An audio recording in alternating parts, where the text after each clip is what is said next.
Yeah. Okay. Run. Okay, let's go. 노원 현 100m 우리 자리 학교 끝나면 회사 갈래 지금 바로 닦을게 제발 집엔 보내지 마세요 같은 그날의 꿈꿔 멍청이 치라는 듯 I don't wanna go back again Let's go. 심년을 wait from the bottom I got you back 우린 좀 빨라 Let's have a make 제발 we got us And tell me what you wanna tell me what you wanna want If you live fast let us die young 어느새 에너지 Make it move left and right 그게 누구든지 Make it move left and right 몸엔 발이 우리 가솔린 yeah It's good Are you ready yeah Okay, let's go. Run, bulletproof, run, yeah, you got it, run, bulletproof, run, yeah, you got it, run, bulletproof, run, yeah, you got it, run, bulletproof, okay, let's go. 내가 말했어. Hello, Army. How are you? Woo! Hello, everyone. This is Nisha T, and I am CEO and now somewhat creator of Living Bangtan 7. Bear with us, my friends. We are having such a hard time. There's been a lot of issues with StreamYard, which is why we had to boot from yesterday, doing the best we can to get it to work today.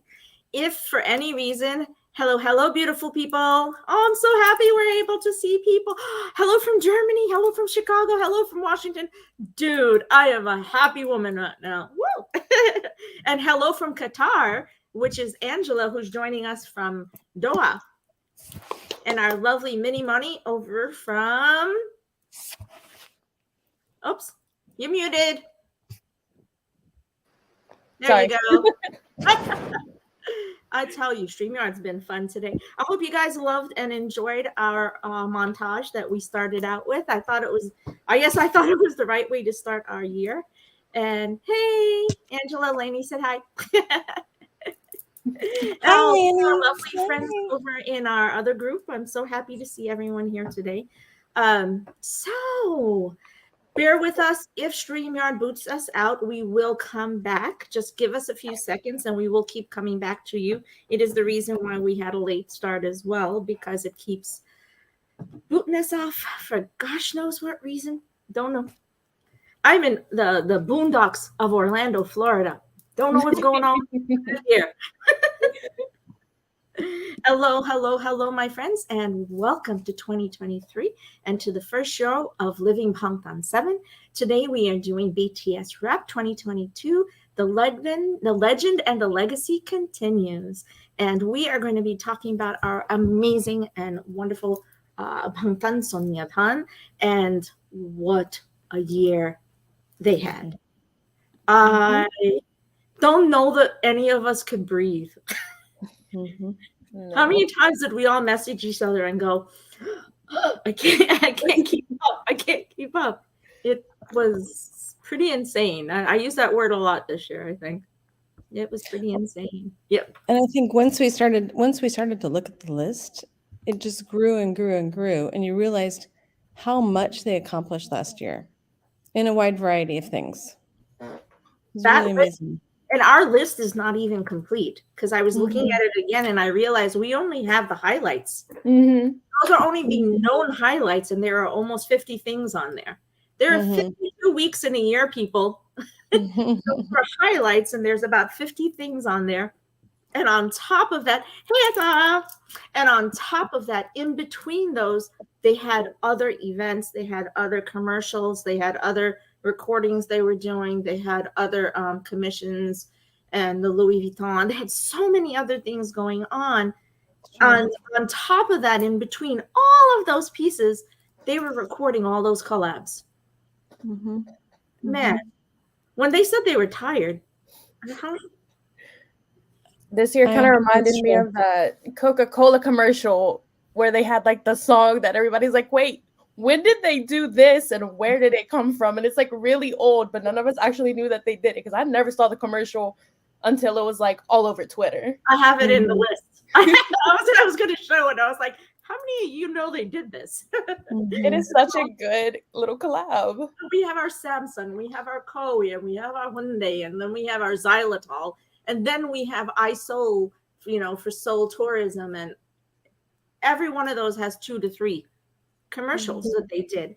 And those are involved. They're not simple commercials. They did a lot of work. Yeah. Our boys do love to be involved in anything they touch. Sorry, I'm going to have a drink. Not alcoholic, I promise. Yeah. They also had Tiny Tan working overtime and BT21 releasing music. And then on top of that, they were recording for Tiny Tan and recording for BT21. The little bit that they did for BT21. Did you see Hobie's commercial just the other day for the BT21 music video releases? For the new year? It was so adorable. Oh my God. Mary, she's got a ringtone on her voice. Aww. Thank you too, Carol, for being here. I really appreciate having you. I am so happy our chat feature is working today. It was not fun last week. Great. We are at 5:09. Bear with us if we actually have to go a few minutes after. I'm letting my 2 lovely guests, Mini Money, Jackie and Angela, know if they need to jump off. It's perfectly fine because I realize you both have a lot going on because I think you have to run, Jackie. But I'll do my best to try and get everything in here. We have a lot to bring you today. So let's go ahead and we're going to jump into our lovely, lovely doc here. So let's talk a little bit about 2021. And I like to say good morning, afternoon, and evening, Army and Borahae from the LB7 team. And welcome to 2023. It already promises, with the Jin surprise video yesterday, to be an amazing year. And we know the boys won't be here, but at the same time, I'm so excited because it feels like they're going to find a way to be with us. And it's like a breath, right? I'm not surprised that they found one way or another, even while they're gone, to communicate with us or talk to us, let us know that they're okay. I don't think that Jin would have. I kept telling you, I just had a feeling he was going to find a way to communicate because he's a very, very determined person, but communicating with us is a very strong part of his psyche and his identity and what makes him happy. So I'm happy that he's able to be happy. He's also been communicating with the boys. There's like a meme on Twitter going around that Seokjin will find time at any time, anywhere to call Hobie. So they've been communicating, which I love that for them. I'm glad that definitely that communication with them still. To see a cart. Okay. So just a really reiteration, because I think we have some new armies on today, and I think Jackie is going to help us out even when she's not on the show. Keep a track of the Twitter, just make sure, because that Twitter is the one that is not able to chat with us in the feature. That one did not get added back, so we definitely need to chat with you directly if anyone is coming to us live from Twitter. All the other channels seem to be working today. So I'm watching the Twitter right now. Oh, thank you so much. All right. So Living Bangtan 7 is a newer site and platform that we created just over a month and a half ago to bring BTS Army and fans in general, wellness discussions, content, and musings that is inspired by the Bangtan philosophy and message. And Bangtan, of course, we know is bulletproof. So the name is created and means living bulletproof 24/7. That is a way for us to discuss supportive structures and strategies through the Bangtan message that help us to be able to kind of stay protected and safe, which is what they're always wishing for us. And our purpose is to help us all learn how to live confidently with self-love throughout the day, and maybe help each of us develop wellness and coping strategies that can support our mental wellness and emotional health. As you know, I'm Nisha T. Molchan, and I'm the CEO and originator of the Healing Messages of Bangtan Theory Workshop and soon-to-be book, which hopefully will be published and available for digital download sometime soon. I'm working with a very lovely Army, Sharon, who's going to be helping me with the final editing. And so a lot of the things that you're hearing me chat about today, or that you're going to see us putting up in the banners, like Jackie may throw up some of our little phrases, those are all things that come straight out of the book. And then Angela's gonna introduce our show today. Great. So we developed the BTS Rap 2022, kind of a show for us to chat about really so much that happened during 2022 that it seems like a long time ago. And the beginning of 2022 does seem more than a year ago, considering how much was done over the course of the year. But to look at iconic, moving, relevant moments, events, messages, we were all left a little bit in the unknown, thinking what was going to happen in 2023, thinking about Jin, PTD Las Vegas. Was this the last time we're going to see them together? And then into Busan. So many things in between those as well. So for a year, really thinking about all of the things that they gave us in terms of content and music and things we were not expecting after Festa. All the merch, almost really overwhelming us sometimes. And it was just all taken in with so much love. We were gifted with trust, especially at Festa, starting there to hear their emotional stories, things that they went through this in the last year as well. So it's been really heartwarming, sometimes almost a bit heartbreaking at times, but it's been a wonderful 2022. Absolutely, absolutely.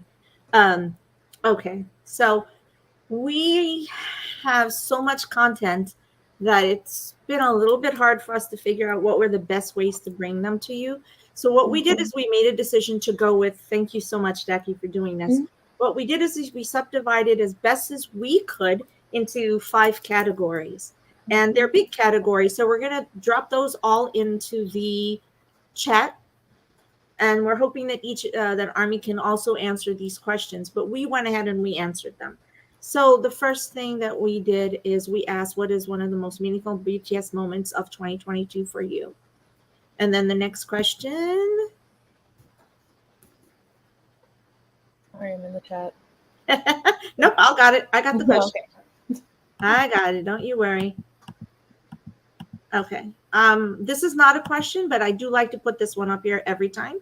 So if you want to answer this one, please. How has being Army helped with your wellness plan? And then we're going to jump down. So then the other questions are, let me just jump down, guys. It's been a day. Here we go. The one lesson you've learned that strengthens your self-love and love for Bangtan. That's the biggest question, I think. Here's the fun one. What is one of the funniest BTS moments of 2022? And there were a lot. Absolutely so many. And then what is one of the most meaningful? So we did iconic and then we did meaningful. They're actually 2 totally different things. We kind of figured that out. Yeah. And then this one, what is the most surprising event or moment or quote of 2022 that kind of took you by surprise, but were you really surprised is the question. So we're going to go through and I'm going to go ahead and start. Is that okay, Angela? Yeah, great. Jackie's going to help us out with some of those, keeping up with the chat. So Jackie will bring those answers up and I'm going to go ahead and go into our Billboard list because Billboard put out a list of 21 items that they felt were extremely iconic. And I kind of, I kind of agreed with quite a lot of what they had on here. So I made the decision to use theirs, whereas we could have used others, but we liked what they were bringing to us. And I remember thinking to myself that, it was a year where we were all left with a lot, not a bit of unknown, but a lot of unknown. And it was a rolling state of the unknown. And they knew that that's how we were going to feel. So the way that the content rolled out, it ended up being, it filled every moment of uncertainty and unknown. Actually, to the point, like you said, where sometimes it was like, whoa, what is this? But it always kept us happy, right? And I think that was the thing for me that was already meaningful. For the entire year, we had an entire year of extremely meaningful content. Yeah. It's not that we haven't had it before, but Mhm. this year, with the shocking, announcements and the movement into chapter 2 and Mhm. the planning for the individual enlistments, the fact that Mhm. they gave us content that was so meaningful to us really was meaningful. Okay, I know I'm being redundant, Mhm. but was so essential for my own wellness. So, Mhm. and as we said, many thought that the boys would fade and BTS would fade, but Mhm. no, not going to happen. Okay, Mhm. so we thought about the best way to recap, and this is to look at our emotional, connective impacts and influences of BTS. So we're going to start with the 21, and we're going to go through pretty quickly because it's a lot. But if there's a specific one that I speak about that you want to talk to, Army, please put it into the chat and we'll highlight it. Yeah. Okay, so Billboard's pick starts with, I'm going to start with the first two, and then Angela will go into the next two, and Jackie will go into the next two, and that's kind of how we'll do it, okay? Okay. So from 1 to 22, from 4 members making their debuts on the Hot 100 to internationally acclaimed festivals and collaborations, the guys were thriving on a global scale. I actually like that title, that they put it like that. So I was like, I'm going to say it.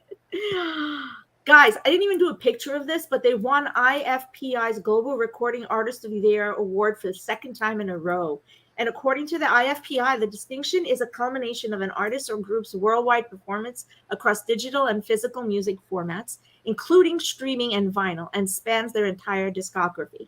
Second time in a row, the only musical group in history to achieve that. Mhm. That status. It's incredible, absolutely incredible. And for a group that has only a 10-year discography, the richness and fullness of it, the fact that they were able to achieve those sales is incredible. Mhm. Okay. And then their number 2 was the spy inspired performances at the Grammys. Because I wrote in here that it was a concept created for a number of reasons. Because one, because the Grammys asked them to make it eye catching and exciting, and two, because it was a depiction of the 7 Korean boy band infiltrating the largest Western entertainment market share with finesse and grace. And I got that from the Weverse article that they wrote about it. If you guys remember that, and that for me was actually on my list. The launching of the Weverse articles, the way that we're getting them. Okay, Angela. Yeah, sure. This is often not talked about a lot, but they're college graduations. So we Yep. have Jungkook graduating from Global Cyber University, with the Department of Broadcasting and Entertainment, and he also won the President's Award. So, not enough is made about also the things that they're doing that for us would take a lot of time as well. It's amazing that he can do that at the same time. They made group history at the Billboard Music Awards, so that was amazing as well. Jimin, his number one soundtrack with you, top Billboard's digital song sales, and spent 7 weeks at the hot trending songs, atop the hot trending songs list. So that has been also a wonderful thing, and it's still even continuing on different charts right now. It is. Hopefully, we'll see him at the Seoul Music Awards too. Army Right. voting. Army voting. Yes, I'll vote. There's so much to vote on right now. They're doing so much. Mm-hmm. Okay. All right. And then following with that, the BTS permission to dance on stage, their Seoul concert, it did huge in the box office and business. The screening earned $6.9 million in North America to become the top grossing live cinema event of all time. Which, wow, I don't know about y'all, but I love watching them on the big screen too. It was crazy. 800 theaters. Yeah. Crazy. Insane. Mm-hmm. And then they met President Biden. Yay! Which I loved. So President Biden recognized BTS's influence as 21st century icons. And he quotes, "People care a lot about what you have to say, and what you're doing is good for all people." Mm-hmm. He also said, "It's not just your talent, it's the message you communicate. It matters," which I think that was actually really incredible. for like Yeah. lack of better And words. they were at the White House to speak to President Biden about API diversity and inclusion and violence and what Mhm. could be done. And they weren't the only artists who did come in, but they were being who they are. They were one of the artists brought in to represent their area and the community and to help, the administration understand how to work on strategies to reduce violence against the API communities across the globe, but of course across the U.S. And one thing that sticks out to me in that also was he then said, and your one president, this president really, what did he say? Thanks you for what you do or something like that. And Arm Yep. says, I need to go tell my mom. You know, I know. it's like, it's so sweet. So sweet. I know when he puts on Butter and he was like, you realize, oh, he actually knows the song. He must have played it, because, they could have just placated and he's like, let me put this on. Oh, man. I think it was, yes. Let me tell you, that moment as an Asian woman, and not to separate myself, but understand as an Asian woman, I proudly heralded across every platform possible in my family. And my family, of course, were extremely proud of this moment to be able to see this happen because they know my love for Bangtan, but it's been a slow build of them understanding just how indelible the footprint is that they've been leaving in terms of climate and environment and sustainability and socioeconomics. I won't say sociopolitics because that's not something they choose to work within, but they don't have a choice in what people write about them in that way, if that makes sense. So let's see. We're going to run on to our next two. There's so much to say just about that. And then going back on, we're going to talk about BTS. The next one sets another in a long string of box score records by playing the fewest shows to be a top earner in tours with only 4 shows. And we all know that's PTDLV. And what happened at Borahae? And I loved it. oh my God, Borahae was a phenom. The amount of money and influx of jobs and individual artists and fueling an economy and resurging and reviving the food industry and fashion and just so a massive influx of fans from across the globe. But not just that. It was also the online community, right? Also reaching in and also showing love throughout Las Vegas and Las Vegas communities. It was mind-boggling to be a part of it, right? To be part of magical, honestly. Yeah, the purple wave, man, that was incredible. And I think someone just mentioned in the comments previously that was the first time they'd met their Army sisters. And that was one of the groups that I belong to. And for us to be able to finally meet, and I know that other Army groups, together, there's Terry, met other groups as well. It was really powerful. What also happened outside of the concert with people and their connections too. Oh gosh, yeah. So Borahae, I've been to LA, but I was only able to do one because of situations being what it is. I went to other concerts in between, but PTDLV, the divine, the precedence and intervention was there, and I was able to go to all 4 concerts. It was astounding, my Army experience. It was astounding. And I met some of my best friends who today are the closest people in my life to me. So yeah, I know the one thing that happened is with Borahae is the boys had wanted to create a festival event and they were going to do it for months, but because obviously a pandemic, they could not do it. But they then wanted to give us this gift of this festival environment, which we knew because we've been hearing it for a long time. And they brought in a brand new team to do it. I don't know a lot of people understand that an entire new team was hired globally. It's not like it was in Korea, guys. It was a global team that was brought in to bring this together and to create what we had in Las Vegas. There's so many pieces to that puzzle, which have now continued to flow, because those of you who've been through Yet to Come in Busan, etc., you know how what the new flow is like, and what the environment and the that they're trying to create for us. So okay, I can't stop in between every time. Tell me to keep talking. Okay, I will keep you on track. I'll tell you Keep to me stop. on track. I got you. Okay, you want to get this one, Jackie? Where did we It's a stop? big old one. So a 3 Okay, set turned. Okay, so the 3-disc set earned 314,000 equivalent album units in the US in the week ending June 16th across of Luminate of Proofs. According to Illuminate. Illuminate Okay. is the new There we go.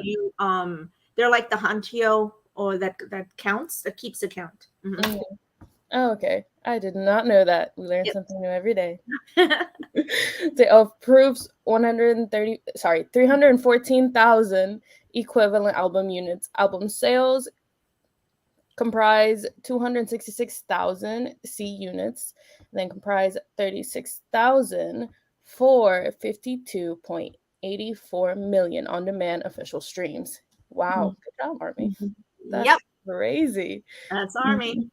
And T units comprise 12,000. Billboard reports how, at the time of its release, the album was 2022's biggest week for an album by a group, both in units earned and in album sales, and scored the largest sales week for an album on CD in the US since Adele's 30 sold 378,000 CDs in the first week, ending November 25th, 2021.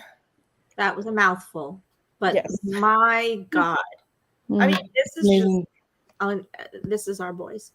Okay, I'll go. August 2022, Bad Decisions marked the group's milestone 10th top 10 hit. Longtime Army will remember when the first hit entered the top 10 in 2018, and that was Fake Love. Can you imagine? It took Fake Love or Fake Love. Sorry. Oh my God. And since then, they will routinely have a song in the top 20. So that's pretty incredible. And of course, this is where Jackie and I met. Hobie Palooza. J-Hope joining the Chicago Festival was already historic, making him, and you see I wore this just because of him. Was already historic, making him the first Korean artist to headline a major U.S. music festival. But on top of that, which we'll talk about later, were the absolute historic records that he set. But that's going to be a little later. Okay, Angela, it's up to you. Yeah. So we had Left and Right. So after hitting 22 on the Hot 100, number 28 on the radio songs, JK had a certified top 40 hit of his own. So that was a great release. We then had The Astronaut. He gave the song its live debut during Coldplay's Music of the Spheres tour in Buenos Aires River Plate Stadium. The Argentina show was broadcast live across 3,500 or 35,000? 1,000, sorry. 30,000 movie theaters in more than 80 countries. That's right. So that was a huge gift, of course, from Jin. I actually think it's 3,500. I believe it's their mistake. That sounds right. That sounds, yeah. But I'm pretty sure it's 3,500. Amazing. But this is for Jin, of course.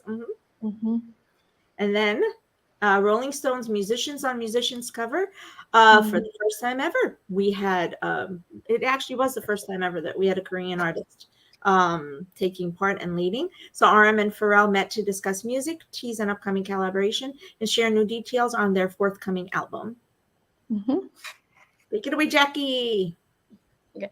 And then November 2023, BTS picked up 3 Grammy nominations in November for the upcoming 2023 ceremony. I'm so proud. Can I say this one? Yep, of course. Because I got to was there. I got to go to this one. Jungkook representing Korea at the World Cup. That was an amazing moment. And also, one of those moments I think we've talked about this year, reaching audiences that maybe are not always so familiar with them. Yeah. So sitting in that crowd, men, football fans, It was a whole interesting crowd to see JK out there, and it was amazing. It was amazing that I got that moment. It was definitely iconic as somebody who's very into football with a family that's very into football. Watching the opening ceremony, I wasn't with them, but I remember I was in New York. I remember my mom texting me like, one of your Asian boys is singing a song. And I'm like, wait. I was like, yeah, mom. I love it. Well, I was just bouncing around in here. My kids and I was like, they all watched it with me. And oh, I was so proud. And then I knew you were there, Angela. So I was like, ah. And the, him also culturally, right, being very respectful, to the Qatar culture. The video, was shot in a very iconic historical place. So that was, really amazing that the Qatar culture and people really embraced him too. So that's been really a whole nother group of people that have kind of fallen in love with him. I have to say that a lot of people fell in love with JK, the voice, and leading into 2023, which we're gonna, that's gonna be next year's wrap. Him getting now named in the top 200 iconic voices of the century, because the fact is so many people listen outside, of course, BTS, which is beautiful. That's what matters. What matters is that his voice is spreading, his beautiful intonation, his beautiful personality. Is just beautiful everything. The whole world got a chance to share in that, and it's like being a proud mom, getting this chance to just share our little boy with everybody. I'm sorry, guys. I'm sorry. I've been watching him since he was 15. They're the same age though, so I can't be his mom, but I've been watching him that long time too, and it's crazy. Well, I think wasn't Yoongi watching it, and he said, "Our little boy has grown up." Our little boy has grown up. Oh man! And then Yoongi showed us the cat. Yes, and then the cat became trending. The cat was trending on Twitter. I was like, dude, he's so funny. He knew. I love that. I love that he, to watch their Instagrams as they were, were following him, and just so proud. And then the last one on this list, and then we're going to go into our own recollections, is RM, Jin, V, and Jungkook all joined the Hot 100 First Timers Club in 2022. So I did the timeline on it. And so V was January 8th with Christmas Tree, and he joined at number 75. Can you imagine? An OST, people. It's an OST, and it made number 75. So it's a double accolade to understand that it's not a regular solo release. It was an OST release that actually made it. It was actually, I think there's only two that's happened to. I may be wrong. I'll have to check myself, but I think it's only been two. The second is Jungkook in February, reaching number 95 with Stay Alive, which I will say that was at the First Timers Club release. Jungkook Stay Alive is still streaming in the top 10 on a regular basis between in Spotify and I think one other streaming platform. And then Arjuna. Oh man, who could have predicted this one, guys? No. Who could have predicted this? That would have been the last thing I would have thought when they said Jin is gonna have his first solo stage with Astronaut. Argentina with Coldplay, I would have never guessed that. Never would have guessed it. Not on your bingo card this year, huh? No, on my army bingo card. But he achieved not just the first time the 100 First Timers Club, but he has sustained. He entered at number 51, which is the highest place for any of the BTS members. And then RM with Wildflower in December reached number 83. So we started the year with a bang and we ended the year with the bang. Isn't that interesting? In January, February, and then back in November and December. I do think that with Jimin releasing that collab is really going to probably take the numbers by storm as well. It's going to be huge. It's going to be massive. I'm sure everyone is quite aware of how massive that's going to be. And then we have new music coming from the rest of the members. So I'm excited. I'm Yeah. so excited. So we're gonna go take 2 seconds to look at any. I think Army's been giving us some of their love as well. Did we get a chance? Oh yeah, the cat conspiracy. Yes, cat conspiracy. Whose cat is it? We don't know. It We might don't not know. be his. It might not be. It could just be he was cat sitting. It's But possible. the conspiracy is that I think Hobie said that he found a stray cat, and people think that that's the stray cat that Yoongi Yes. took it in. Right. So, They all have this soft spot for cats. Mhm. Well, Tay has more of a soft spot for dogs, and but what a year! What a year! Okay, Mhm. so we are at 5:40. Yes, Jin has been a fabulous music idol, 1,000%. And we're going Mhm. to treat you as we talk and get ready to a couple pictures. We're just going to scroll them through while we get ready for our next segment. In our next segment, Jackie could put those up if you get a second. We're going to go ahead and start talking about our iconic, those 5 categories. And we're going to start with the most connective moments. And that would be an event, a message, a speech, or a statement that we closely identified with and had a strong connective power for Army or the world at large. We are going to go through the 5, and then at the end, we are going to power read and push through that list and hopefully get that entire list done and read out to you before we end the show. So let's see if we can do this, Army. We have exactly 36 minutes left to go. We can do this. Okay. So, do you want me to start? Sure. Okay. So for the most connective moments, where we really had a strong connection, a powerful identification with that particular experience, I'm going to start with some of my own. It was the White House visit, which I already spoke to you about, and the speech the members made in the press room. If I have to choose between the two, while I'm, of course, the fact that they met with the president is, I mean, that's second to none in terms of what that accolade. But as each of them came up to that podium and made their speech, In my Korean. in Korean, in Korean, my heart just grew and grew and grew, and it filled because I was so proud. I was more proud of the fact that they said those speeches were done in Korean. And each of them just beautifully represented, and each of those speeches were so beautiful. And then at the very end, the journalist going, fighting, Bangtan fighting. It was adorable. It was everything. It was like there's Army in the house. It made the boys so happy. And I tell you, we needed that. They needed that. And that was that was only in the end of May. We still had so many months to go. I will go backwards to the FESTA discussion, but for me, the FESTA discussion, when each member shared openly that their work life hasn't always allowed them to be who they need to be or can be, it was that particular lesson that I connected to, because I've been here with them for a long time. And oh, you guys know I will cry over this because you know. And I know that as an Asian child, how difficult it can be to reconcile to those types of difficulties and pressures to be something when that's not who you're supposed to be. But for them, how much worse or how much more difficult it has been, and that they actually openly trusted us to hear those stories, and they knew Army would understand. And how do we know that for a fact?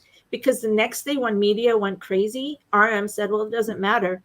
Army understood us, right? When he made the statement in Weverse, and that circle was everything, because I knew that they trusted us to be able to listen to them, hear them, love them in spite of everything, and to support them. Then for me, it was the Weverse articles, and I told you, it's the craziest thing. It's not that the boys wrote the articles, but it was articles about them, right? And it revealed things to me that helped me to understand them so much. The Weverse articles that so beautifully told us the story behind the Grammy Butter choreo, and understanding that it was scripted for them to be a representation of their infiltration and their ability to step into this world that no one expected them to step into. And isn't that just life? Isn't that life? Isn't that something that we are always facing as human beings. How Mhm. can we step into a world when we're not sure that we belong in that world? And Right. for me, that for me, I connected to in every way. And it's pushed me to do what I'm doing today, to be here with all of you. So if you want to know one of the things that brought me to making LB7, I will tell you it's when I read that article. And then when I read the article behind Proof, the Proof exhibition, and understanding how it was created and why the exhibition was put on as it was. Angela and I were there. We saw that exhibition. So we can tell you how moving it was. Mm. Um, Amazing. it Yeah. was, wasn't it? Yeah. Overwhelming. Yeah, I did it 6 or 7 times. And I Yeah. took my time in each space so that I would be able to Yes. fully piece out what it was they were asking me to feel emotionally and Yeah. what it was they were trying to tell us. Mhm. Mhm. Difficult to explain to anyone, I think, until you actually get to walk through it. And Yeah. right, don't, and I hope everyone does get it. I really do. Yeah. And then so I won't go through all of it, but then the reason the folios were created and imagined, and the story behind the Run BTS choreo, and how Mm. that choreo incorporates other choreo, telling a story from the beginning of the Run BTS choreo to the end. How many of us did not realize that there was an entire story embedded in that choreo? it it's just insanely Yeah. important that when I learned all of those things, to know just how much they love us and they trust us, to Right. be able to know who they are. Mhm. And then my last one, because I know I'm watching my timing, is I know it's no one else's iconic moment, but my friend Asha, who may or may not be listening today, I met her for the first time on this day. It was June 10th. All right, I'm not gonna make it. No waterworks. It's okay, breathe. I may not make it, so you guys are gonna have to get me through this moment. Kathy, it was the Run BTS choreo.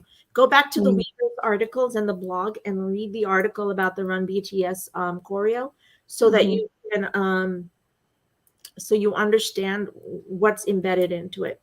Yeah. Thank you for asking the question because it got me to calm. Mhm. It was the first time ever I got to spend an album release and come back with the boys. That I was physically in their presence for an album comeback. Um, that was a moment for me as Army, and as all of us as Global Army, where we had sat and waited for so long, and we Mhm. weren't sure what was going to be given to us. Mhm. So having been in Las Vegas with Mhm. you, and we were Mhm. all there at that last stage, and Mhm. we watched that stadium go black, and then Mhm. watched We Are Yep. Bulletproof screen. You're bulletproof. Yeah. Just we all roared.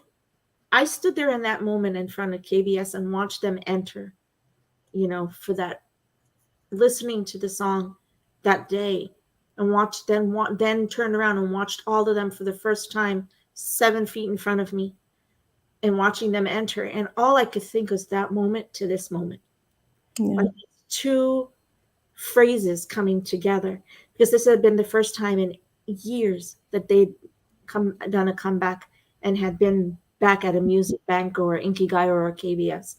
So Mhm. it was like this synchrony, if that makes sense. Mhm. And I felt like, God, to have been there at that moment when we first heard it, and then to be here at this moment when it happened. It Mhm. it I don't have any words for that, but I'm Yeah. gonna let you imagine what I felt, Yeah. and what it meant to me after waiting Mhm. 7.5 years to get that chance. So Mhm. sorry. It's all ah. good. So we're gonna go. Angela, you want to go over some of yours now? So I had. Do you want me to go into some iconic moments? Go ahead. Yes. Okay. One of the things for me, and it was a very special time to spend also with the Atlas Army that I also group that I belong to, was BTS in Vegas, and turning in Las Vegas, hotels turning purple, the Bellagio fountains, everything turning purple. And they thought about so many things in that iconic time. Um, hotels with the packages and just the whole, the food, um, the water fountain. I mean, so many things that they touched. I remember taking, taxis around Vegas, and the taxi driver's like, "What is going on in Vegas?" They were loving it, but they had no idea who BTS was. Um, and Hobie performing at Lollapalooza, right, being the first Korean act. Nisha talked about that as well. Largest crowd in Lollapalooza history, highest selling ticket artist, not to mention his transformation. I was asleep in a hotel in Boston and opened the phone to watch it live, and I went, and everybody's like, "Are you okay? Are you okay?" My family, because I thought when he walked out, I literally took a large breath seeing him, because I was not expecting that. But for me, those were some iconic moments. Also, and Anisha and I talked a lot about the White House visit the other day being kind of an iconic moment as well. Performing, we talked about this the other day too, Nisha, was the cipher in Busan, and changing some of the words in the song to maybe give a little message to some of the government and VIPs that were sitting up there. It was very clear that they had a strong message to what they were feeling about enlistment and rumors and all of these kinds of things, that they were going to take control of their own lives and what was going to happen next. And that was absolutely iconic.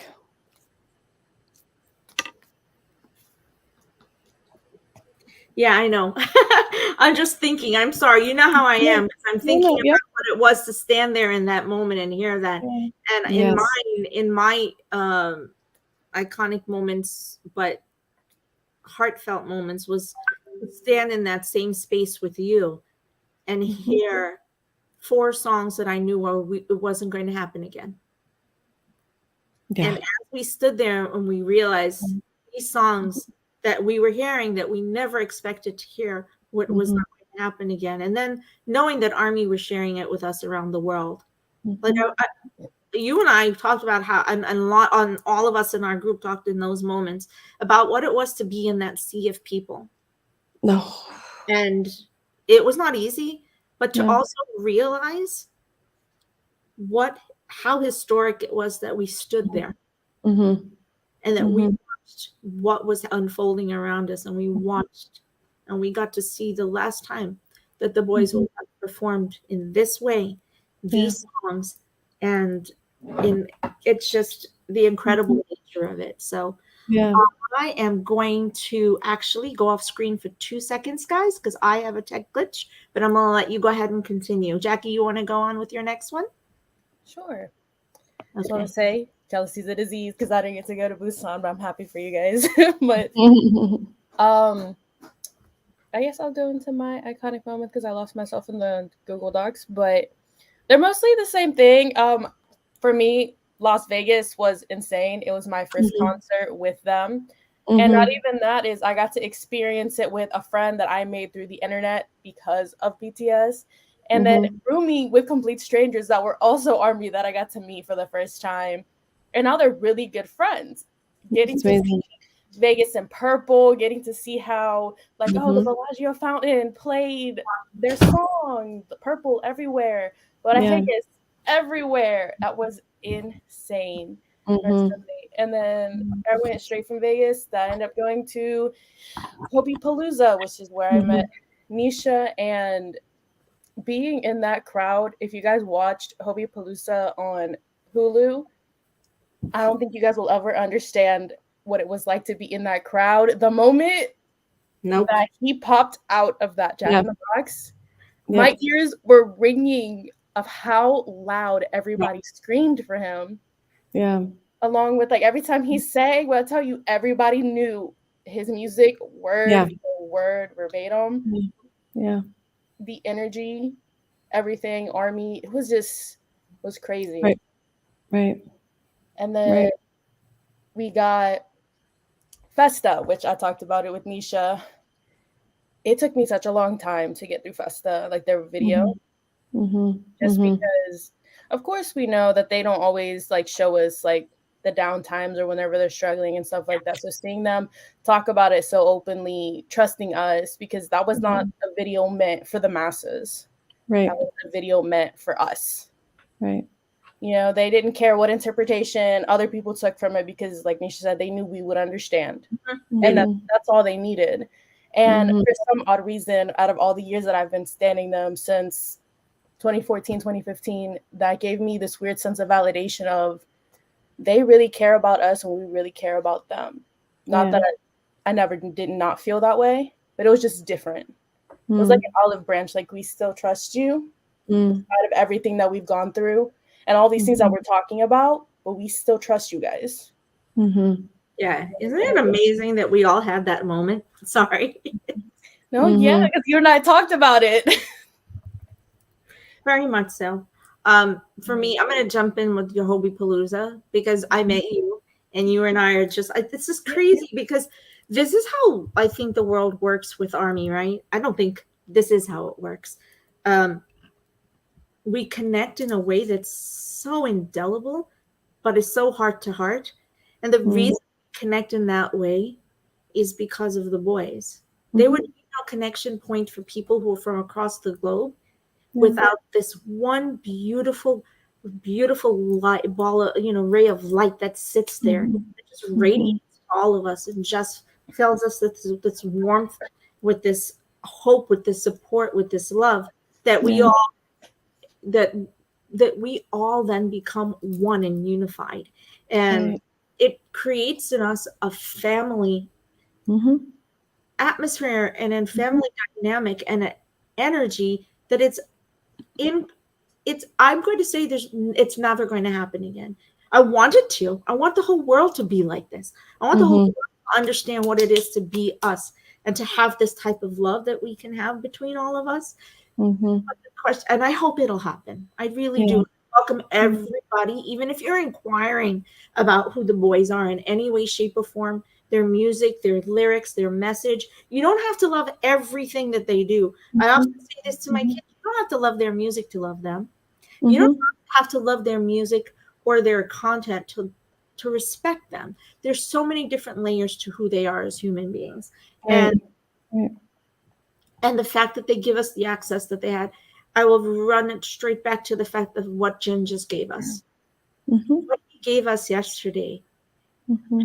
It speaks volumes to who these 7 boys are and how much they love us. Who? How? How do we deserve? It's incredible. So, did I cut you off in the middle of all of it? Where did we get to? We're ready to start the most meaningful moments of the year. I think we jumped into that a little bit about Look at some of those, about Jen on the stage with Coldplay and Chris. But for me, I wrote about Chris opening his arms for that hug. I think the meaningful moment was not just that it happened, but it was in that moment, Jin had a young. Jin had Chris name. He had an elder brother. He had elder brothers. He had the support and the love of someone who said, "Come and let me do this for you." Yeah. Again, it's just that look on Chris's face to me when he reached out for him. God, yes. The happiness that Jin had in those moments, I couldn't even. And then we just got his Bangtan bomb. We waited 2.5 months for that Bangtan bomb, and we saw just how happy he was when he was doing his groove, bounce. That's what they labeled it. Remember? Yeah, hilarious. Oh my God! It isn't just that, but then the other one for me is going to be the moment when we stood at Hobie Palooza, and then there's 4 at least, but Hobie Palooza, and I was so just everyone knows I was front barricade. I was absolutely in the front. If you're looking at any of the content, you're going to see me. I was the one with the pink Hobie arson shirt on, and even when it was dark, my bright pink stuff was easy to see. So never in my life did I expect that to happen, any more than I expected to be June 10th standing in front of them, any more than I expected to be in Las Vegas. None of that did I expect. Standing there in that moment, the moment I heard Hobie sing Ego, ego for me had been something that had helped me to get back on my feet again after being ill, which you guys know I am, and that I deal with something chronically. And the fact that I was able to get on my feet again, and Hope World did what it did for me. And then for me to stand there and listen to that live, not just standing there, but I stood there for 11 and a half hours. Oh yeah, that was tough. When I should never in all of my possibilities have been able. Oh, Kathy, I should never have been able to do that. How was it even possible that I had the fortitude?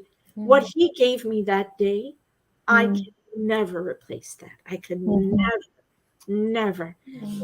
But his face, guys, when we all started singing the song, he took that pause. Everyone saw his face, and he was like, "What? Wait, everybody here knows my song." Yeah, because he was worried that he was like, is Army, like, who's gonna be in the crowd? Little did he know we were all in the crowd. Like, the aerial view of the crowd still surprises me, because I was like, wait, I was right there, and there was this sea of people behind me that he could see, the sea of Army bombs that he would normally see in group activities. So it was, I can't even imagine how he felt. Yeah. An iconic moment for him, and I'm so happy that he keeps having those moments now, like when he goes to perform, like at the end of year awards last year and all of that. I'm glad that he's having, like, I guess a little more sense of validation that apart, together, Army will move with them regardless. Right. Yeah. Thank you so much, Sarah. Honestly, I think while we were standing there, we were so lost in those moments. It's like this space of pure energy. Like this thing happens to you, and you're just completely enveloped in this like huge hug, a huge embrace, and it just you just move and you move. That's what Lala was. It was pure dynamic energy. It was a fever dream. It was a fever dream. Yet to Come Busan was very similar to that, but it was a different form of that. Very different form of that. So I'm good. So I'm putting those, and then I definitely put when Wildflower music video was released, and I was fully stunned into silence for 35 to 40 minutes. I speak a lot because I speak with my nervousness, but you guys see how I move and things. I was so completely stunned that I couldn't speak. I couldn't formulate words. I couldn't anything. As an older Army, I realized just how prolific and revealing this was for Namjoon to share in a visual expression just how lost and in pain he'd been for so long. And I could look at that and traverse in my mind years and years of moments. And that's what Indigo gave us. Indigo gave me as Army for a long time, and then you as maybe Army who's new. It gave us the ability to go back and look at it and reflect on it with him and take a step back in time and go, oh. But then the Wildflower music video, Jackie, what's the moment in the music video? What is it? That moment where it turns into Army bombs. Yes. He's on stage. Oh.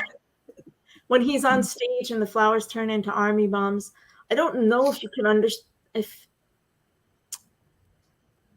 just how important of a statement that was. Yeah. Not for him only, it's for all of them.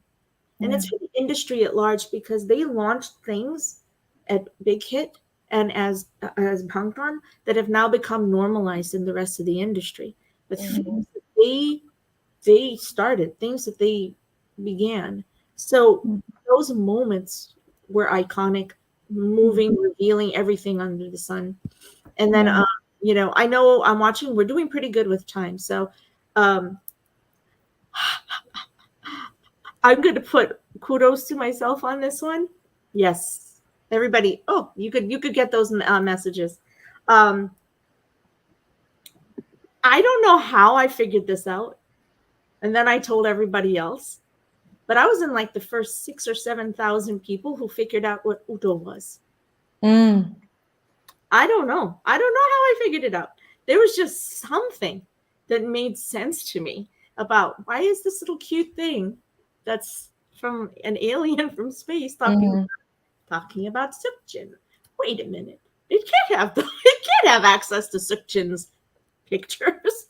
And I was like, wait a second. Army, this is Sukjin. This is actually him. And this is him giving us full access to him. Right. Like, it was unheard of. We had Right. just barely gotten them in December of last year, which was, of course, the open reveal to solos that we got their solo instas. And here we were getting full access to him because none of the others can we actually respond to them. And in Right. this one, we were able to. Right. What a beautiful, beautiful moment it was to trust us to be able to not spam him so so badly and know that we would respond appropriately. And we did, because I would sometimes look at the response because everybody was so nice and everybody was so loving and kind. Yeah. That was another really huge moment for me. And another one which I didn't put, and I'm going to let you move on to your next one there because I'm going to go in and I'll let you handle the last two categories, is Jimin's portfolio. Jimin's folio. Yeah. The moment I saw the texture and tone, my daughter I can open the door and she can tell you, her mother, I started to cry. I just tears. The moment I saw the texture and tone of chaos, all I could think was 100,000 million%. I understand this. I get this. And there's a lot I want to say about it, and it's not. Those are personal conversations. I won't say them here. But he gave us access to see the sides of himself that he has been hiding behind a mask for so long. And he gave us an access to see with what he wore, things that he wore, that there was expressions of who he is that I adore so much. And I hope and I pray that at one day, that whoever they are, they don't have to tell anybody anything, just be. I just want them to exist in a space of pure, absolute identity, pure identity. This is who I am. I love who I am. This is who I am. Accept me for who I am. In that moment, that's all I saw in that folio. Yeah. That is what I saw. The folios for me are one of the most iconic things that they have brought us ever. Amazing. I'm saying ever, not just 2022. And we haven't even gotten them all. So I'm not ready for the rest. You're not ready for Jungies yet? We have for Jungies. I don't know what Hobie's next, my dear. And Hobie's, I heard, is going to be something. He has leather pants on. He has leather pants on. Long legs. Oh, long thin legs, those poor boy. Okay, so we're gonna. Do we want to go into the next? Because we have we have 20 minutes. You want to go into some of the funniest moments? We could. I just wanted to make sure and give Tiffany shout outs. Tiffany's shout out for the most most iconic was performing Cypher at Busan and then announcing the enlistment plans and dropping that line, "You can't control my SHIT," right in the face of the government. Absolutely iconic. That was Tiffany. Festa and that hiatus announcement was in her meaningful moments. Namjoon showing us around his apartment and how special it was to be let in to see his personal space is Sarah's moments. And when Joe realized Army was singing, we both had the same moment. And then, okay, we're good for funniest moments. Okay, really quick, I do have to hop off. Oh, yeah, that's fine. Bye, you guys. Bye, the last 20 minutes. On. Bye, love. Okay, so funniest moments is going to be, do you want to start those? Sure. I mean, if I think back a bit to my Army journey, one of the things that I thought that was kind of captured me was things that would pop up that were not associated with like songs and videos. And I'm like, what is this group doing? Why are they doing these other things so much? And it kind of captured my attention because I realized they were so comical. And so the announcement, that Run BTS would continue really brought a smile back to Army's faces because that's such a source of happiness and literally out loud laughter. Sometimes people will be like, what are you laughing at out loud? And I'm like, well, they're on a water slide. And They're like, why is that funny? But you don't and get he's on a water slide and he goes upside down and he goes BTS forever, and you literally laugh out loud. So the continuing of that, the newer episodes, that we had in 2022 were a little more relaxed, allowing them still to continue to be comedic and witty. The frog masks when it came back, of course, were epic and sold out right away everywhere. And of course, we have to give honorary mention to the Run BTS caption, the editors that continue to oh my God. amaze us with their editing and captions. I also thought one of the funniest things was after that came out, and everywhere JK was, when his vlog camping, some back stage things, he was like, that I like that. And he was continuing just to harass Yoongi about the choreography. Even on the Koei commercial making film, he's in there Yes. doing it. behind the scene, and he just is like, and it just constantly doing that choreography was just epic. But then what I also remembered this year, and it was just a short little thing, was when it was JK's birthday and he had on the live, and Jin came with the grapes. And Jin came with the grapes and put the grapes all over his cake. And recently I was just at the Korean grocery store I told you about, and they had those grapes, and they were $29 a pound. Yep. And my sister and I are like, we're buying them because we need to taste these, because we heard that these are like the most amazing grapes, and they were amazing. They're astounding. So that definitely, the whole interaction with Jin and JK in his birthday video was hilarious as well. But of course, V being my bias, I always, realize in Vegas, he has a whole different, like, let loose, a little more free spirited. And there's a clip, where he says something and the translator translates it and doesn't say the words. And V goes, no, I said, and da da da. And he says the swear words for him. That was very funny because he doesn't usually typically do that. But I thought that those were funny. And, of course, we want to focus on at the AMAs. And we were at PTD Vegas when everyone was showing their signs. And the girl for the first time held up that sign with JK's abs. And we were there and we turned around and could see her holding up that sign. We almost lost it. I mean, that continues. They did too. That continues to be, but then what did he do? he picked up the shirt and he did the whoop a couple of times. Yeah. I mean, that boy, I swear. The things I think that's going through the whole year is the Marry Me Yoongi, right? So that continues, even to the point I saw yesterday that TXT was doing a live and somebody wrote Marry Me Yoongi on their live. I mean, I'm sorry. Because, it's just like somebody noted it, and said it's everywhere. And of course, Tay does perpetuate it and does keep saying, Marry Me Yoongi. And then they all just start laughing, it's become quite a funny conversation, even to the point, in Vegas, we saw people dressed in their wedding dresses, ready for that. So the costumes, helped as well too. But for me, those were some of the points really this year that really got me laughing out loud. I loved so much, and I love all of those, but I love so much. I'm sorry, guys, that my head's down because I'm managing the chat at the same time. I love so much that no matter what, the running, oh yes, but Hobie out laughing on their laugh after he read that. Yes. Mm-hmm. Hobie's laugh is just is funny. That's it.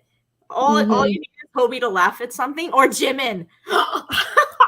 And that's it. You break out because that's all you need is one of the two of them. Oh my God, the fact that Namjoon perpetuated his God of Disaster this year, dude. I was like, did he do it in the White House too? I wonder if he broke anything. do you ever laugh out loud? Do you play the BTS on the Island game? The island And game. when RM's character goes to cook, the stove lights on fire. Yes, I saw So it. it's like, Honey.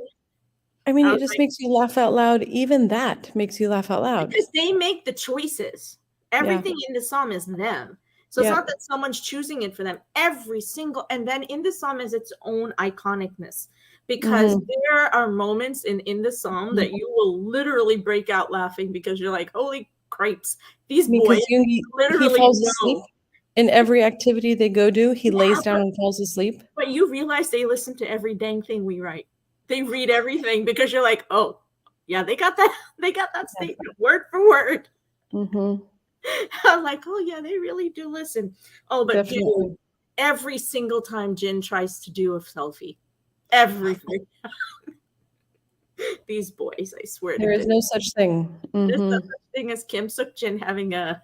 Mm-hmm. Yes, Mm-hmm. this is exactly correct. They are. I agree with you.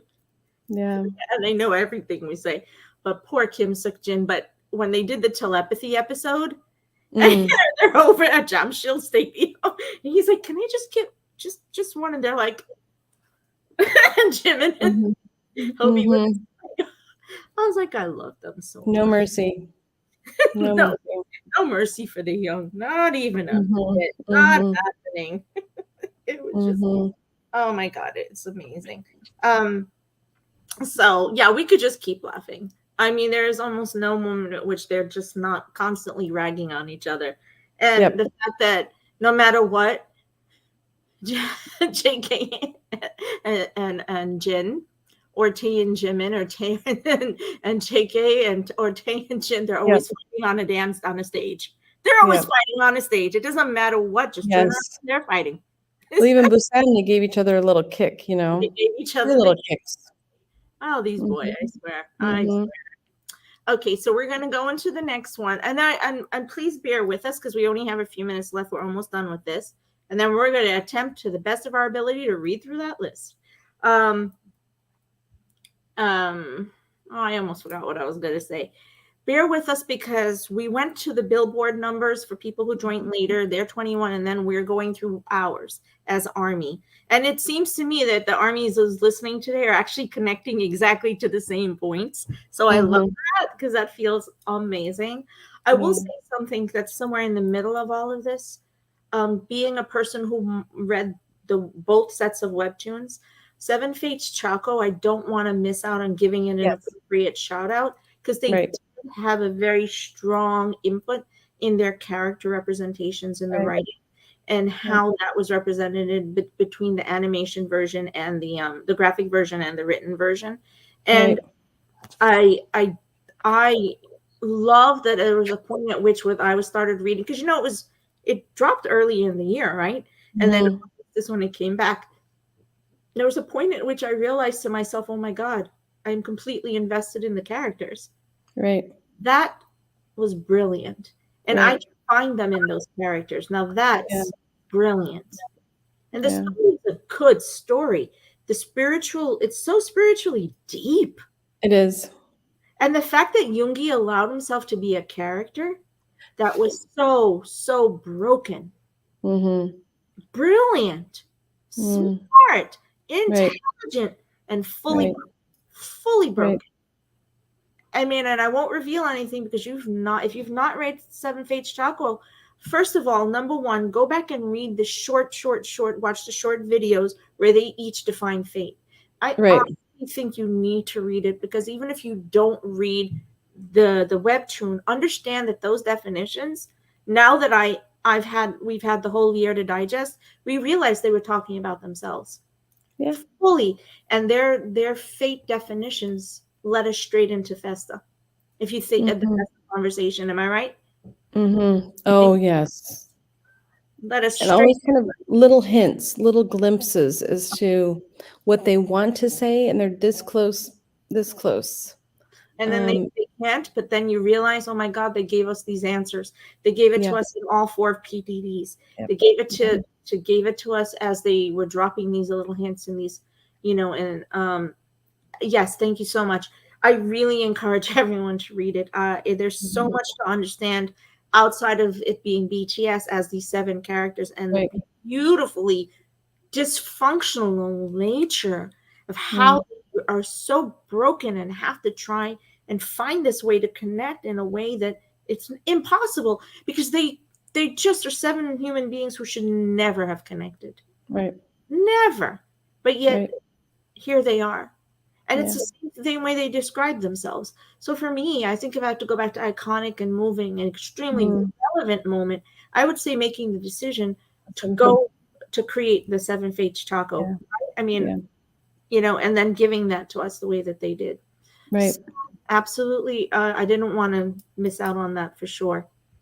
So we're going to go to surprising moments. You want to go through those real quick? Sure. I mean, I'll talk about a couple I know that I had talked about, and that was, the Festa announcement. Of course, that was super surprising. Didn't see that coming. Um, it took a while to digest, but of course, in Busan, Yoongi addressed that with like, "We never said hiatus. That was the media." And the boys were all like, "Oh no, what did he just say? What did he just say?"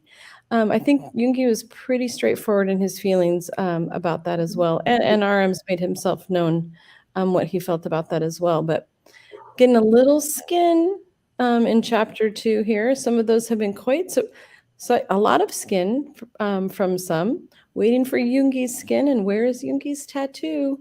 Maybe that will be answered in 2023. But Well, we got those, skin in 2023 from Yoongi. We yeah, just got it the other day. So true.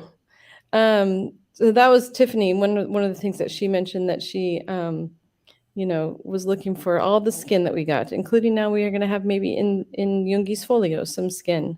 Um, the friendship tattoos, have been, I think, great too. Someone had mentioned that as well. You talked about the Goose Goose Duck, and if you watched that 2 hour with Tay playing online video games and the Duck Duck, that game, then of course was just noted the other day that Steam game, 560,000 players on during that game. And yes, if you actually watch Army interacting with Tay in the game, actually makes you laugh out loud. Army just coming up and like kissing him, Army killing everyone around him, and do you his remember what he reaction, was like? He was like, "Oh, Army's just killing everyone around me." I was his like, reaction is just watching it. Like the one character just goes around, and then and someone comes up and throws him in, his character like in the oven, and he's like, and he makes some really funny faces, watching him do that. Of course, like that again, kind of V's moment. Anytime he touches things, it just goes crazy. So for me, that's been some kind of surprising moments this year. yeah, that was actually on my list too, as you can tell. So Yep. then of course the tattoos themselves happening.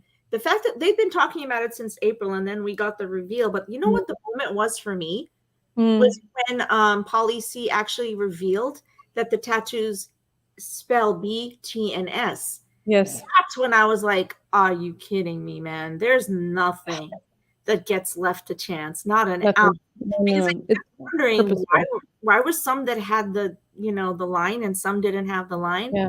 only Yeah. to find out that's why. Right. I was Very like, purposeful. it was Mm-hmm. so purposeful. And I Mm-hmm. love that Polly C made the thing for them because I think he Yeah. made them the brooch, but Right. it's only for the seven of them, which thank Mm-hmm. God it should be as it should be. Right. Um, yeah, and I love, and I was going to say that too, the fact that V had these iconic moments this year where he was Mm-hmm. able to just, like you said, Sarah, you're perfectly exactly, where he was Yeah. able to break out and be himself in ways that maybe we Yeah. weren't sure about it. I think that doing the friendcation with Wooga Squad was a Mm-hmm. big surprise for us, and Mm-hmm. only to find out that they'd actually filmed it over a year ago. Over a year ago. Yeah. Yeah. But that was incredible. And then to find out they've been building these folios for 2 years. Yes. 2 years, guys. Right. Let's consider then how that the surprise of that is my God, they've been planning this for 2 years. For two Yeah. years, they've been Yeah. working on trying to get to this point. Yeah. It's heartbreaking, Right. actually. Right. Heartbreaking when I realized it. And realize that they kept going for us. They kept going for us. So that makes us do that much more for them. Doesn't it? If Yeah. Army sits and listens to the little things that they say, you're going to Yeah. hear them reveal so much. Just like they Mhm. did, well, I'm not gonna keep saying because there's just so many reveals that they've done this year. Yeah. It's been so much. Yeah. And then of course we're all gonna talk about Jin's back picture, single-handedly breaking Army, like globally. Jin broke Army. You guys realize that, right? You know that he Yeah. crashed servers and everything Yeah. with the back picture reveal. Didn't see that one coming, not on my bingo card either. I think if we had to come up with one of the biggest surprises, I think it was the fact that he just was like, I'm taking my shirt off and I'm showing you Yeah. where my tattoo is, Army, and Yeah. everything else while I'm at it. And we're like, oh, those shoulders are pretty wide. Wow. Yeah. I'm like, He's dude, yeah, got this V body. he is a V. The part that I love the most is the conversation that came after it, where Namjoon's like, do you have pets? Their comments on each other's pictures, Hobie most of it. Funny. Namjoon is like, you could go to jail for that. He's like, for what? And he's like, I have pants on. I'm sorry. It's just hilarious. Yeah. So I'll put that into funniest moments because it really Yeah. was. And I'm sure Yeah. Ami agrees with me on it. I'm sure we all died. But Yeah. then I said the same thing. We had Jimin and Tae and Cookie being a given because Cookie always gives us that little bit of self skin revelation. But then we had Hoba, and my God, Yeah. and Hoba has just been like, "Here I am, my darlings. Here I I am. I am pure fire," and all the way to the Yeah. end of the year award ceremonies. That Yeah. red carpet was Yeah. dropped to the floor. Amazing Yeah. to the point that it made it to so many other celebrity Right. lists and so many lists of amazing moments. So Right. that red carpet look, I want to constantly say Hobie can't outdo himself. I want to constantly say that Tay can't outdo, but then they do. They do. You're like, what's next? What more? What Mhm. more? Mhm. Okay, so you could keep sharing with us later any of those iconic or funny or surprising moments, and we're going to go to our last category, and then after that we are going to power read and then close up. So if you guys want to drop in your answers in here while we do this, we'll go ahead and we'll try and put them up. All right, so next section. So this is the one that I actually probably is the biggest section for me, and that is the one strengthening your self-love and love for Bangtan. And one of the things that they have inspired me really a lot this last year was taking care of my health and physical well-being, and something that I'd not done as a teacher for a very long time. We often neglect our health. And in the course of this year, 2022, I lost 25 pounds, and I had been exercising, and I use a lot of their, I listen to their music nonstop, but I watched The Rise of Bangtan over and over. And I watched those episodes, and that was how I rode the bike or walked on the treadmill, was watching an episode, and it made the time go so fast. And then there's a lot of exercise videos put to BTS music, and there's dance and there's walking. And for me, and I think I'm like lifting weights, and I'm like, RM does this, he does this, and he encourages us, and he shares his, journey that he's really gone on with exercise. And I feel like they inspire us to do that. And so that for me has really been like a huge moment in 2022, was to continue the health journey. And really that's been watching their exercise and their health and things like that has been really powerful. That's what I wrote, really kind of stuck with me and keeps me with them. Oh, that's so beautiful. And thank you so much for sharing that. Is it Lanny or Lainey? Lanny. Thank you so much for sharing that. And Yeah. that if it wasn't for those 2 years, I can't tell you how many Army would not be Army today. It's pretty incredible the amount of people who came to them in these 2 years because of Dynamite butter and PTD. So, and thank you so much for this, Mildred. I really appreciate it. I'm just reading it as you go. Thank you Yeah, so some of the comments. I think Tiffany also, had wrote when we were talking about this, that to embrace everything that's all of you and chase after everything that you want. And a lot of us kind of dope old armies. I think we're at this point now that we go for things, and sometimes in the back of my mind I'll go, would Tay do this? Yes, he would.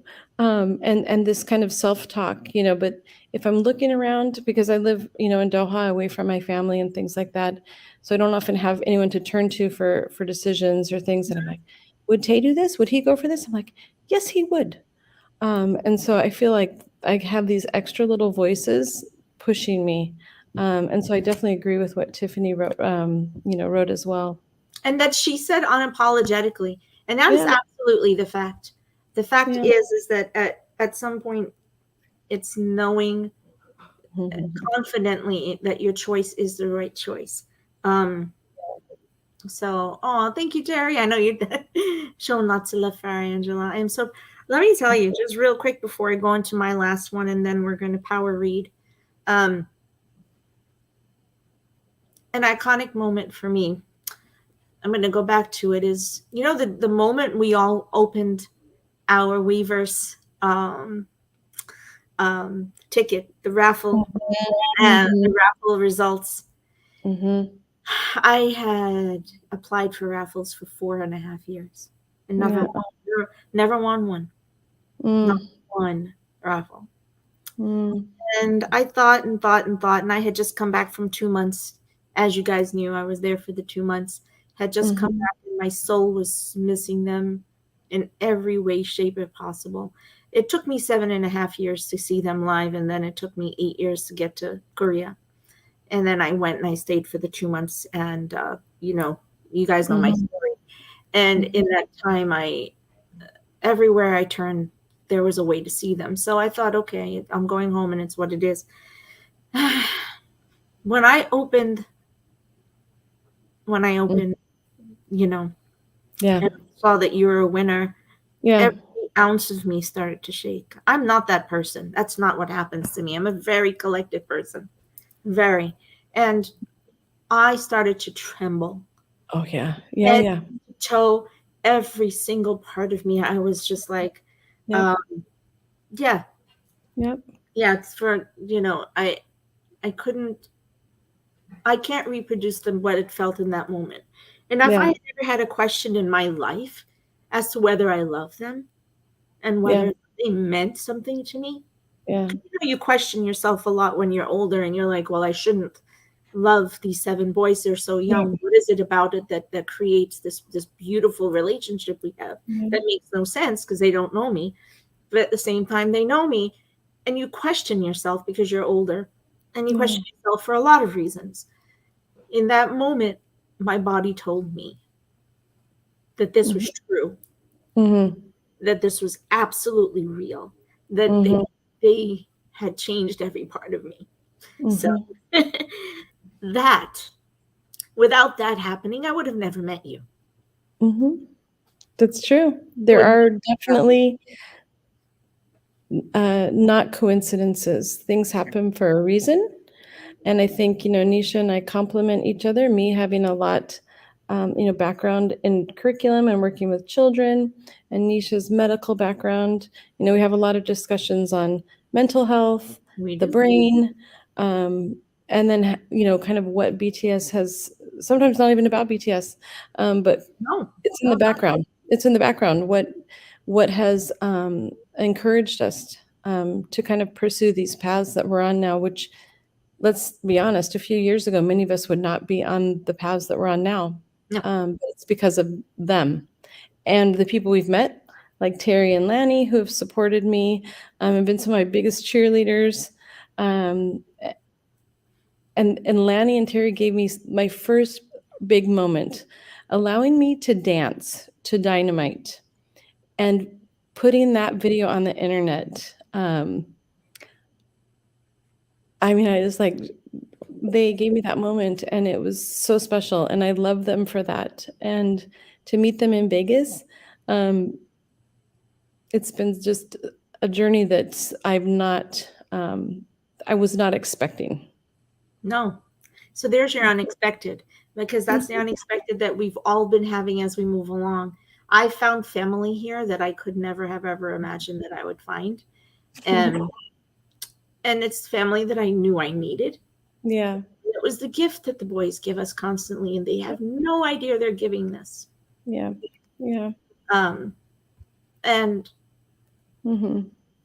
I mean, Sarah and I met. Think about how we met, Sarah.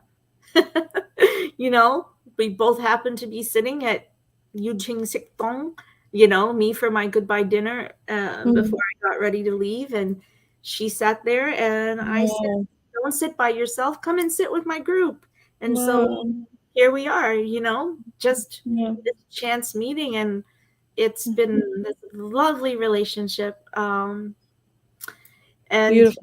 there's just beautiful symbiosis. And the one that I have with Asha now, and meeting her that first day in KBS, and both of us having that experience, and the first time us seeing them together after me all those years. And she lives there.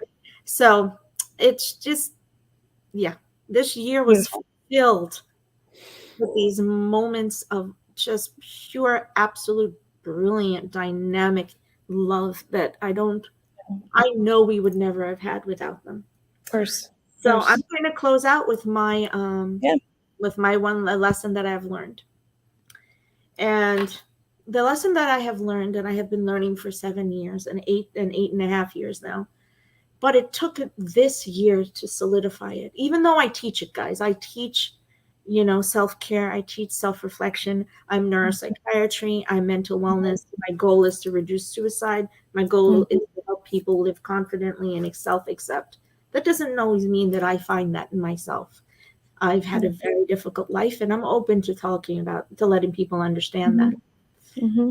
This year, there was one series of moments where I realized that I am enough.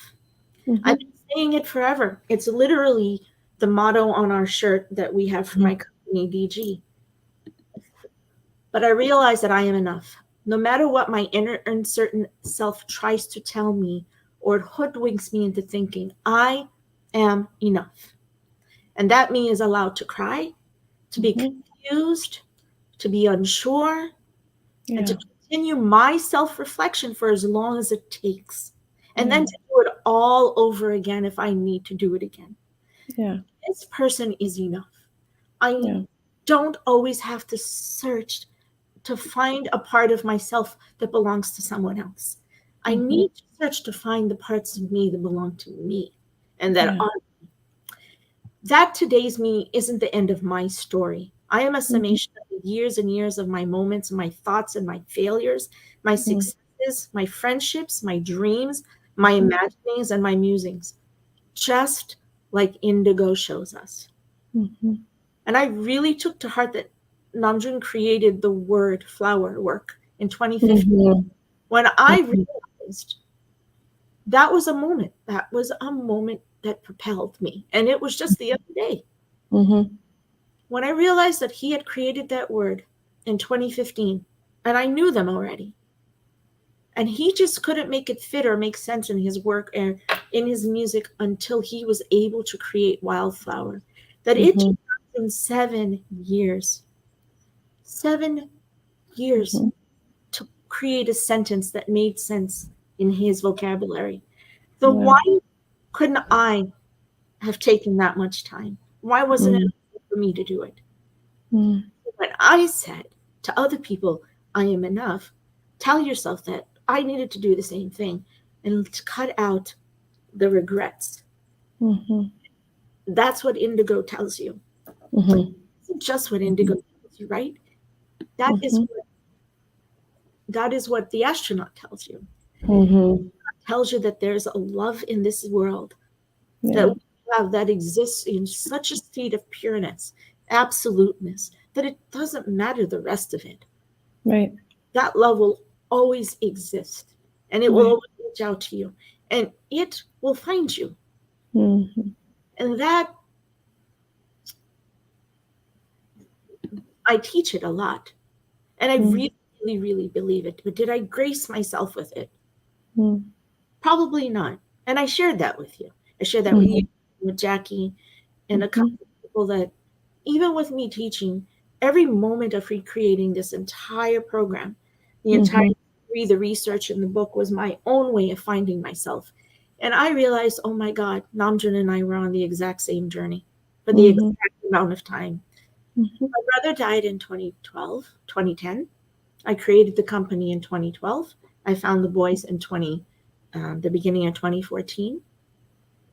And my journey to figure out how to make this work for me, and then how to help other people find their confidence and their awareness of self, started in that same year.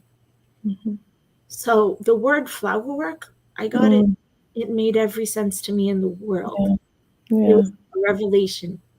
And that sense of, yes, I am enough. It's not just 3 words anymore. It's something that actually means something. Right. I have a vocabulary behind it. Right. I have an entire mass of people behind me who are proof of that. And that's what the boy said. You are my goddamn proof. And the You are moment, both proof. it's the truth.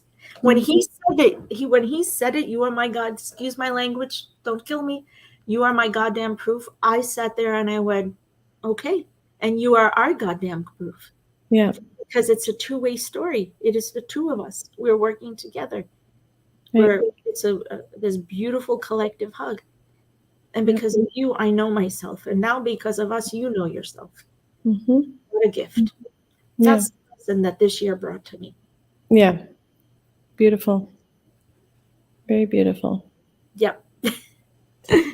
I hope it made sense, and I hope it wasn't a run-on. But yeah, I have to thank Namjoon in every way possible. But I also have to thank the 20 to 30 to 40 to 100 to 200 army who I've met over this year, who are now close to me in my existence. You know, the 10 to 12 who are part of this Living Bangtan 7 journey, who from across the world have trusted this belief that I have, that we have together, and that has brought us to this place where we can share these words with everyone, and share our journeys in this way. It would never have happened. It could never have happened. Okay. We might know who Lanny's bias is. Oh, I wonder. I couldn't possibly be who I was just talking about. But I have to say, Lanny, she's an amazing artist. And if you don't follow her on Instagram, well, send me your stuff. We need graphic artists, Lanny. She's an amazing artist. So I think, your bias calls you for a reason, right? You connect to your bias for a reason. So, I mean, I'm OT7 for a lot of reasons. but you have a very strong bias. But you guys, I have 2 very strong biases, and hello, hello. There's a lot of reasons for why I'm as connected as I am to the 2 of them, and for a lot of reasons. So, okay, my love. Here's Lanny's Instagram. I know. Junior Art. I had a question who the bias was. Hello. I always tell everybody that if Namjoon isn't your bias in some shape or form, then you're probably not OT7. Honestly, Namjoon sits at the base of everything. I know. Yeah. There is no anything without Namjoon. Correct. But then there's no anything without any of them. Right. But there's no any of them without Namjoon. And this is how I explain it to people. Because you get it. You understand it completely. So, yeah. Thank you, Junie, my love. My sweet boy. And of course, my Jinnah. And of course, my Hoseok. And of course, my Jimina. And of course, my Deonga. And of course, Uka. And of course, my Yunga. Yunga has a lot to do with when you guys eventually read the book, you'll find all 7 of them everywhere. You'll understand so much.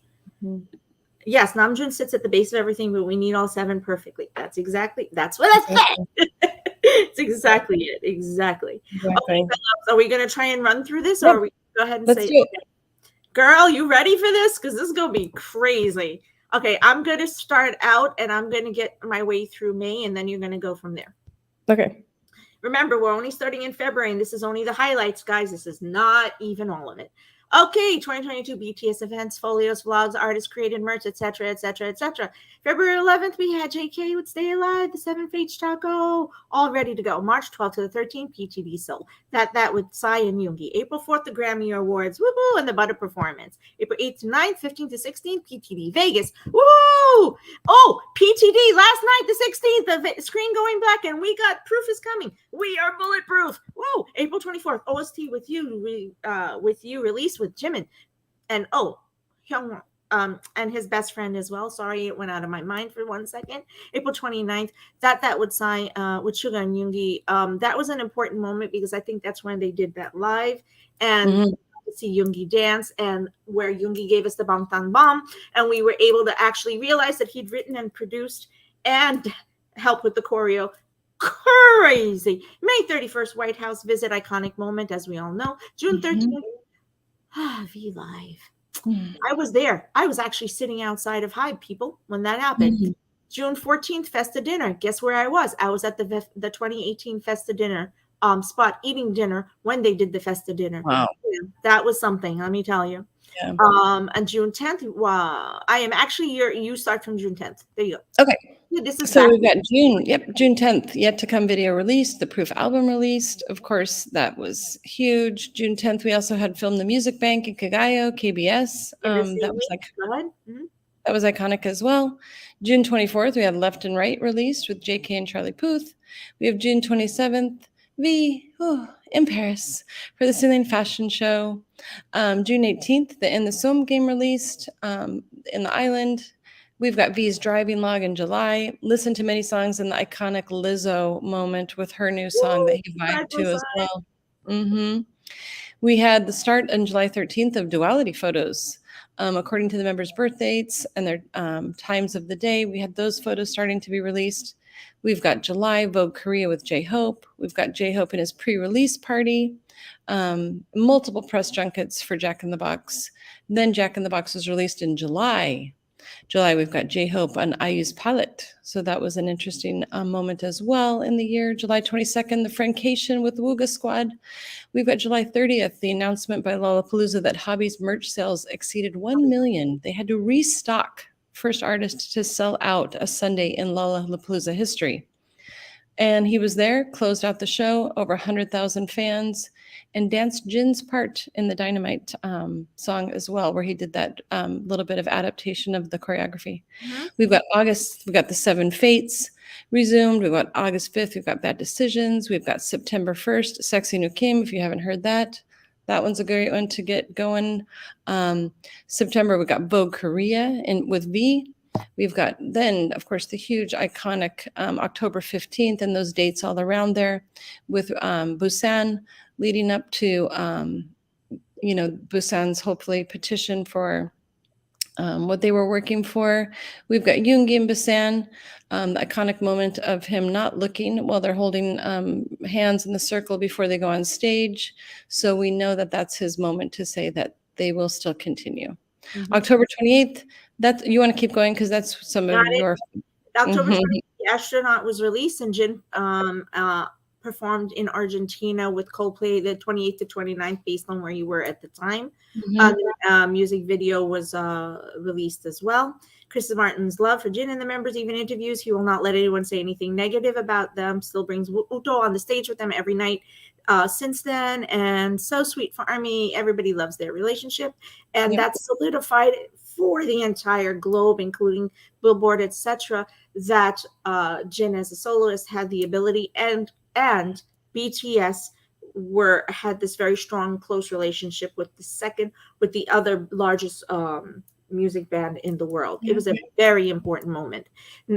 November RM on Rolling Stone with Pharrell, where he hosted the musician with musician. November 6th, Jin on Running Man because he wanted to, and he wanted to do all these iconic shows that he'd been waiting forever to do. Oh my God. And then we got November 13th with the Run BTS practice video, and the entire world went crazy. And we're still doing the challenges to today because within the same week, we got the Run BTS challenges from Hive, and so many people have done that. November 20th, JK opens the World Cup. Iconic, so meaningful. And actually, in that same week, if I'm not mistaken, coming down, but I'll put it in a little bit later, JK opening the World Cup. November 21, the AMA wins. Woo! History, baby, history. They became the only group to win it 4 times in a row. November 30th, J-Hope at the Mama Awards. And then I'll let you get December. And somewhere in this moment here, in this week, which we don't have on here, Otogi Jin Ramen was announced. Well, we cannot not mention food. I mean, it's gin and food. Hello. That's right. Eat gin. The boy waited 6 years for that moment. We're going to announce it. Go ahead. December 2nd. Yep. So the biggest moments right in the December, we have Indigo released, been an amazing accomplishment, and RM performing at the venue with just 200 Army. Very, very beautiful performance with people that he had collaborated with. So that was also in that first week in December. Then he was performed at Dia Beacon in New York City. That was iconic, a place that he'd wanted to visit as well. Then we have December 13th, Jin enlisting in the Korean Army. Collective sigh. Sorry.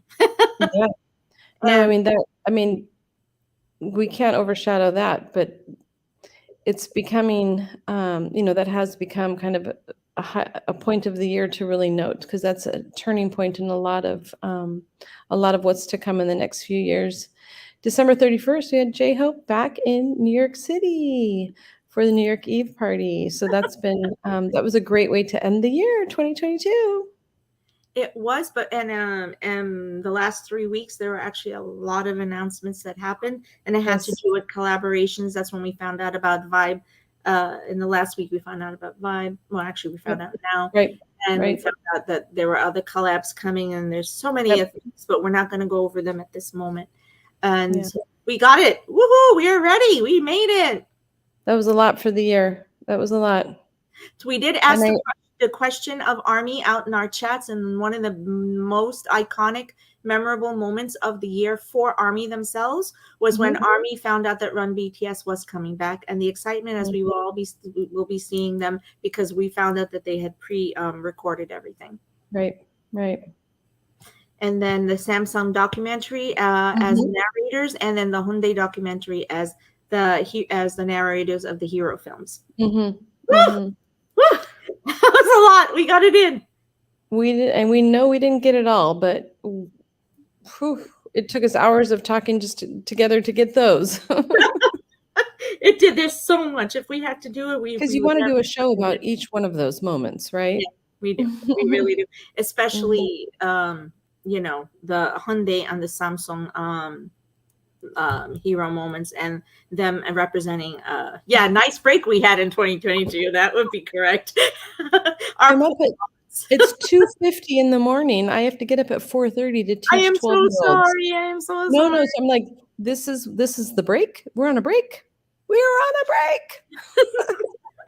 Thank you so much, everyone, for staying on with us. This has been an amazing group, everyone. You've just kept us so alive and kept us chatting. And yes, oh my God, my wallet is crying. That's what I was saying, Sarah. And our poor wallets not only did it not get a break, and more to come in 2023, I bet you. Every 10 minutes, I mean, Namjoon's vinyl, and then Jimin's other thing is going to come because his album's going to drop. And then, And isn't it the BT21 merch is dropping today, tomorrow? 21 and Tiny Tan. So there's an entire new Tiny Tan merch line that was dropped, that was announced yesterday. And this particular merch line, I've never bought before, but I would do this one. It's beautiful. It's absolutely beautiful. What I do love, you're so welcome, everyone. Thank you. I hope we did it. I think we did a good job. Oh my God. What I love so much is that I actually love this type of merch because it's extremely relatable. And Yeah. we're going to move into a different show where we talk about the relatability of the merchandise and how carefully they work to try and create products that are sustainable, which of Yeah. course is about the SDGs. And of course, the sustainability development goals are built into all of our shows, which a lot of you don't know, but because that is our research, it is built into it. And we are 15 minutes over time. Don't even know how that happened. So next show is next week, and it's going to be called Chaos with Jimin. PJM1 is coming. It's going to be all about Park Jimin, my darling, my sweet, my he's my My little Jimmy. my little Jimmy. I can imagine. Oh, thank you. Hey. Join us All right, next week. my loves. Borahae, everyone. And from next week, we are working on our Hobie event, our Hobie soap event, and we're going to be hosting our own charity event. So just look for that on our site so that you guys can help us to get that word out and help us to reach our and get to our goal. If you have any recommendations for a show, please feel free to drop it in the chat for us because we're always going backwards. And please follow us on YouTube, like and subscribe. We really need those likes and subscribes. We're about 40 away from moving on to our next level, which allows us to bring a lot more to you. A lot more to you. So you'll find us on YouTube, Facebook. You're going to find us on Tumblr. We even have a blog spot, which will go live pretty soon, where we'll have interaction in our writings. And I was supposed to launch it already, but we were all ill at the beginning of the year. So as of the new year, we are launching a whiteboard series. The whiteboard series will be topics like this that you're going to see at the bottom.